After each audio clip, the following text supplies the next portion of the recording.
Hey everyone, and welcome to your personalized deep dive. Today we're going to do a deep dive into Federico Fagan. Oh, cool. Yeah, he's this pioneer in microprocessing and neural networks, Uh, but he also has this really unique theory about consciousness. okay.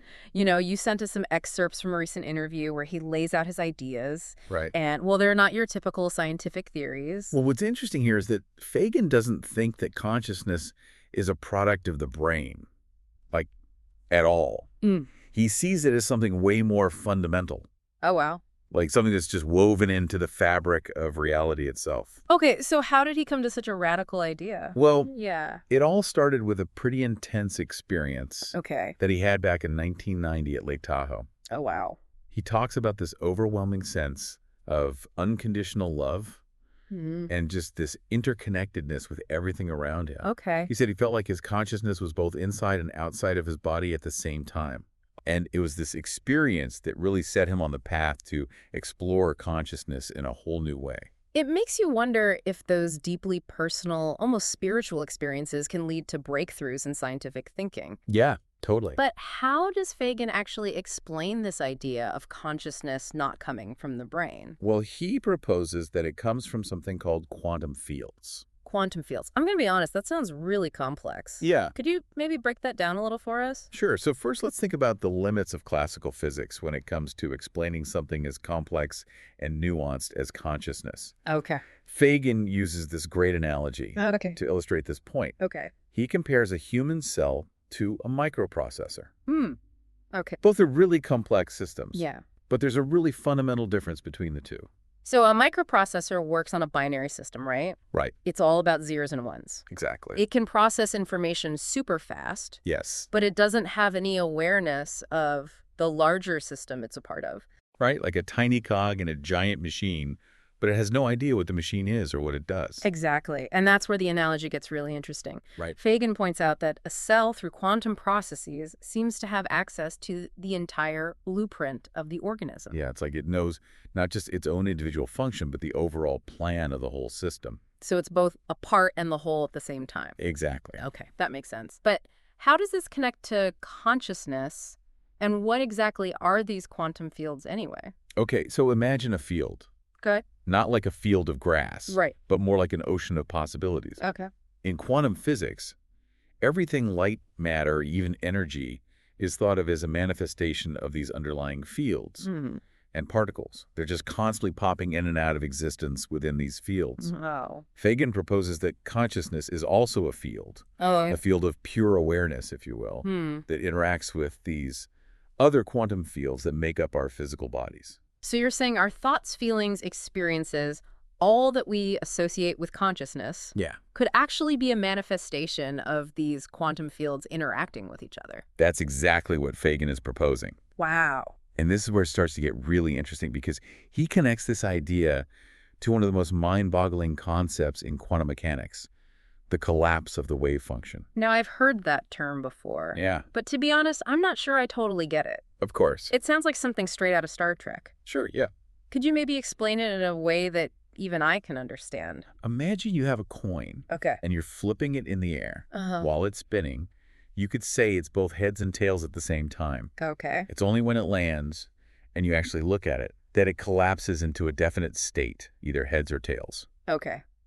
That's kind of like what happens in quantum mechanics. Mm.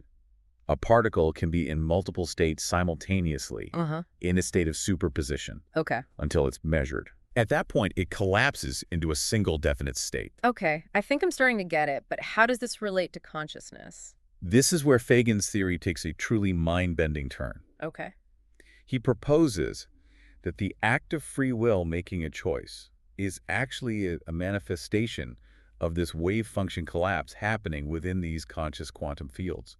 Hold on. Are you saying that my decision to, let's say, grab a coffee this morning actually influenced the quantum world? Yeah, that's a lot to take in, right? It is. What's really important here is that Fagan isn't just making this up. Yeah. He's basing his ideas on the work of other physicists like Giacomo Mauro D'Ariano, Okay. who has done some groundbreaking research showing that quantum physics can actually be derived from principles of quantum information. So this isn't just some fringe theory. No, Not at all. There's a legitimate scientific framework for what he's proposing. Absolutely. He's taking established concepts in quantum mechanics and information theory and applying them to consciousness in a way that's both audacious and really insightful. This is all incredibly intriguing, but I'm curious, what are some of the real-world implications of this theory? If it's true, how does it change how we understand the world? Well, for one thing, it suggests that consciousness isn't limited to brains. Hmm. If it comes from these quantum fields that exist everywhere, then it could theoretically exist in other forms of life too. You mean like plants? Are you saying that trees could be conscious? That's exactly what Fagan is suggesting. Wow. He even claims to have developed a method for testing whether trees have consciousness. Wow, that's a pretty bold claim. I'd love to hear more about that. Yeah. But before we get too far ahead of ourselves, let's just take a step back and make sure we've got the basics of Fagan's theory down. Okay. Essentially, he's saying that consciousness isn't a byproduct of the brain, Right. but a fundamental part of reality, Yes. coming from these quantum fields that exist beyond space and time. And he believes that our individual consciousnesses are like unique points of view within this universal field of awareness, almost like individual drops of water in a vast ocean of consciousness. This is definitely pushing the boundaries of what we traditionally think of as science. It is. But if he can prove his claims with evidence, it could have huge ramifications, wouldn't it? It would completely change our understanding of consciousness and the universe. Imagine a world where we acknowledge the consciousness of trees, plants, even the whole ecosystem. It's a really incredible concept. It is, and I'm definitely eager to learn more.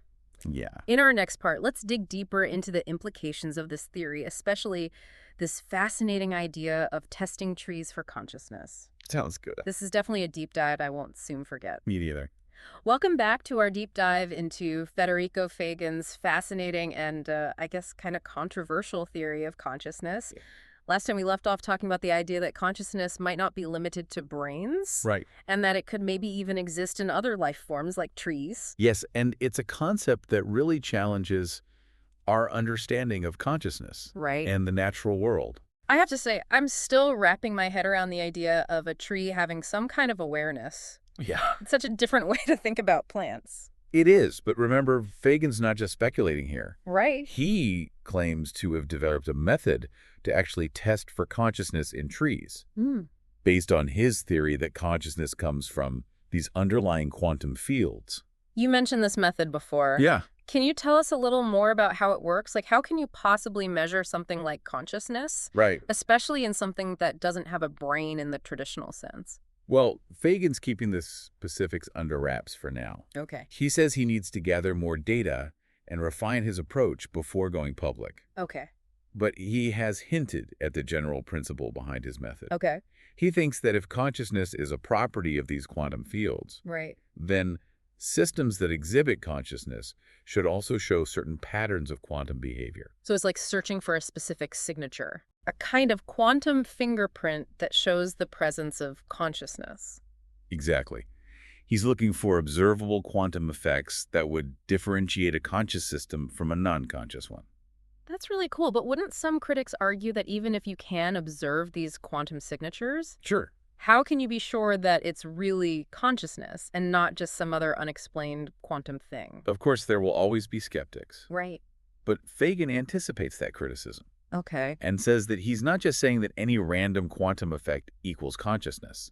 He's looking for patterns of quantum behavior that specifically match what we already know about consciousness from our own experiences. Okay. Things like awareness, intentionality, the feeling of being a unified self. So he's trying to draw a connection between the subjective parts of consciousness Right. and measurable quantum phenomena. Exactly. It's like this balancing act, trying to connect the inner world of experience with the outer world of scientific observation. It seems incredibly ambitious. Yeah. But if he can successfully link these subjective experiences to objective, measurable quantum events, it would be groundbreaking.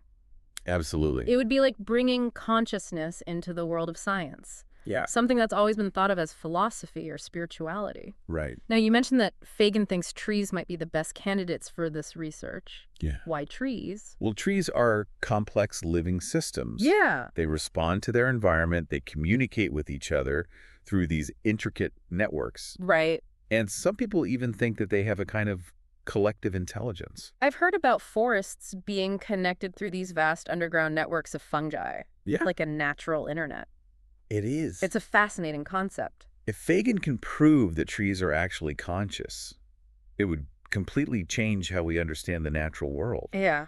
It would force us to rethink our relationship with plants and the environment. It's a wild thought. It is. Imagine a world where we recognize the consciousness of trees, forests, even whole ecosystems. It would be a huge paradigm shift. It would. But for now, it's important to remember that this is still just a theory. Right. Fagan's research is still going on, and we'll just have to wait and see what he finds. It's definitely a journey I want to follow. Me too. But let's change gears for a minute and talk about another interesting part of Fagan's theory. Okay. Its implications for free will. Right. If consciousness is rooted in these quantum fields Yeah. and not just a product of our brains, does that change how we understand how we make choices? This is where Fagan's theory gets really interesting. Okay. It goes against the idea that the universe is deterministic, where everything is predetermined by the laws of physics. So you're talking about the idea that our choices are just the result of predictable processes in our brains, Right. almost like a chain of cause and effect. Exactly. That view doesn't leave much room for the idea of free will, Right. but Fagan sees it differently. Okay. He believes that free will isn't just possible.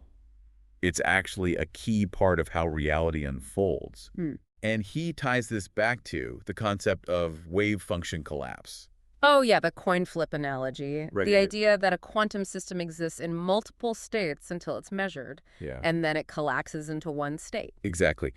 Fagan's saying that our conscious choices, our free will, that causes this wave function to collapse in these quantum fields. So he's saying that our minds, through their connection to these fields, can actually influence reality at the quantum level. That's exactly what he's suggesting. So are you saying that my decision to have coffee instead of tea this morning could have caused a ripple in the fabric of reality? That's what Fagan believes. Wow. He thinks our choices are genuine acts of creation, shaping reality through their influence on quantum processes. That's a really profound concept. It is. It suggests we're not just watching a predetermined universe, but actually helping to create it. Right, through our choices and actions. It's both empowering and kind of humbling to think that our choices could have such big consequences, Yeah. influencing the quantum world around us. It definitely adds a new layer of complexity to our understanding of free will and responsibility. It does, but I'm curious, how does Fagan propose to test this idea? It seems impossible to measure how our choices impact the quantum world. It's a huge challenge, but Fagan believes that with the right experiments, it might be possible to find subtle differences in quantum systems based on the choices people make. So we'd need experiments that can connect our intentions with specific quantum events. Exactly. It would take a lot of ingenuity and a deep understanding of both consciousness and quantum mechanics. Yeah, right. It's a tough task. But if we can do it, the potential rewards in terms of understanding ourselves and the universe are huge. This is definitely a conversation that could go on for hours, but we're running out of time for this part of our deep dive. Yeah. We've explored some really mind-bending ideas today, from trees possibly being conscious to our choices shaping reality at the quantum level. It's been quite a journey, and we've only scratched the surface of Fagan's ideas. In our last part, I'd love to talk about what might be the most challenging aspect of Fagan's theory. Okay. His claim that it can solve one of the biggest mysteries in physics. The interpretation of quantum mechanics, specifically the measurement problem. Yes, that's a topic that's been puzzling physicists for decades. Right. And Fagan's perspective offers a unique and potentially groundbreaking way of looking at it. So join us next time as we wrap up our deep dive into the fascinating and often perplexing world of Federico Fagan and his quantum theory of consciousness. Sounds good. It's sure to be a grand finale. Welcome back to our final deep dive into Federico Fagan's extraordinary theory of consciousness. It's been a wild ride so far, from talking about trees maybe having consciousness to how our choices affect the quantum world. But now we're getting into what might be the most complicated part yet, the heart of quantum mechanics itself. Yeah, we're about to tackle the infamous measurement problem, one of the biggest mysteries in physics. Okay, so for those of us who aren't quantum physicists, can you remind us what the measurement problem is? I remember you said it had something to do with how quantum systems act weird when they're observed. Imagine you're flipping a coin again. In the quantum world, that coin is both heads and tails at the same time, until you look at it. The act of looking at it, of measuring it, forces it to choose heads or tails. But the question that's been confusing physicists for decades is what makes it collapse from all those possibilities into just one outcome. So it's not just about measuring it. There's something bigger going on. Exactly. The measurement problem shows this strange disconnect between how quantum systems evolve, like in a blurry state of many possibilities, and how we experience the world as a bunch of definite events. There have been tons of attempts to explain this, from the many worlds interpretation, with parallel universes branching off with every observation, to hidden variable theories that say there are unseen factors deciding the outcome. And where does Fagan's theory fit into all of this? Does he have his own interpretation of the measurement problem? He does, and it's tied to his idea of consciousness as a fundamental part of reality. Coming from these quantum fields, Fagan says that it's not the measuring device that causes the wave function to collapse, but the observer's awareness. So it's not the instrument, but the person looking at it that matters? That's the core of Fagan's argument. He says consciousness isn't just watching the quantum world. It's an active player. It's our awareness, our active observing, that makes those possibilities collapse into one definite outcome. That's pretty mind-blowing. But wouldn't some physicists say that this is making something that should be objective, subjective? It's definitely a controversial idea. It challenges the traditional view of physics as something separate from the observer. But Fagan says that his theory explains the measurement problem better than other interpretations. It's a fascinating and bold idea, but how does consciousness, something we think of as thoughts and feelings, actually interact with these quantum systems to make this collapse happen? It's hard to imagine how those two things are connected. That's the big question. And even Fagan admits we still don't fully understand how it works. He says we need to do more research into consciousness and how it relates to quantum fields to solve this mystery. It sounds like we're just starting to understand the implications of his theory. If consciousness really does shape quantum reality, what does that mean for how we see the universe? It means the universe isn't this static, unchanging thing. It's a dynamic system that's influenced by our conscious awareness. It means we're not just watching, but actually helping to shape reality. That's an empowering thought, but it also brings up a bunch of philosophical questions about free will, responsibility, and what reality even is. Absolutely. It changes everything, not just physics. Well, we've reached the end of our deep dive into Federico Fagan's incredible theory of consciousness. It's been a journey with mind-bending ideas, challenging assumptions, and thought-provoking possibilities. We've talked about the possibility of consciousness in unexpected places like trees, and really dug into Fagan's ideas about free will, the measurement problem, and what reality is. I have to admit, I started this deep dive pretty skeptical. But Fagan's theory, even though it's radical and challenging, has really made me think differently about consciousness and its place in the universe. It shows the power of human curiosity and our need to explore the big questions, even if we don't have all the answers. It's been great to explore this fascinating topic with you. Thank you for guiding us through this complex and thought-provoking stuff. And to our listeners, we hope this deep dive has made you curious and inspired you to keep exploring the mysteries of consciousness and the universe. Who knows what amazing discoveries are waiting for us as we learn more about the connection between mind